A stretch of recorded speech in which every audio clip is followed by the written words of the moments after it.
आज मैं आपको बताऊंगा सैमसंग बी 315i मोबाइल में कीपैड साउंड किस तरह म्यूट कर सकते हैं। अभी मैं कीबोर्ड पर कोई भी बटन दबाऊंगा तो आवाज़ होगा। आपने सुना कि मैंने 1 2 3 दबाया तो कीबोर्ड ने आवाज़ किया।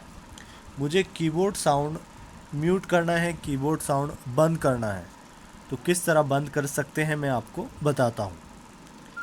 कीबोर्ड साउंड म्यूट करने के लिए आपको मीनू में जाना है, फिर इस बटन से नीचे आकर सेटिंग्स को सेलेक्ट कर देना है, फिर इस बटन से नीचे आकर प्रोफाइल्स को सेलेक्ट करना है और फिर नॉर्मल में रहकर ऑप्शंस में जाना है। इस बटन से नीचे आकर एडिट को सेलेक्ट करना है।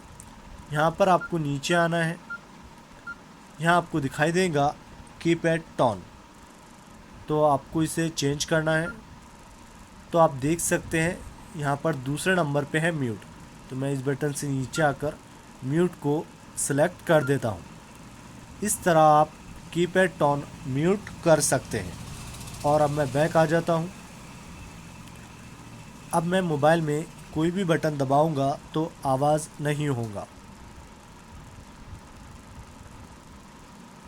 अभी आप देख सकते हैं कि मैंने 1 2 3 4 5 बटन दबाया लेकिन कोई आवाज़ नहीं हुआ। इस तरह आप कीपैड साउंड म्यूट कर सकते हैं।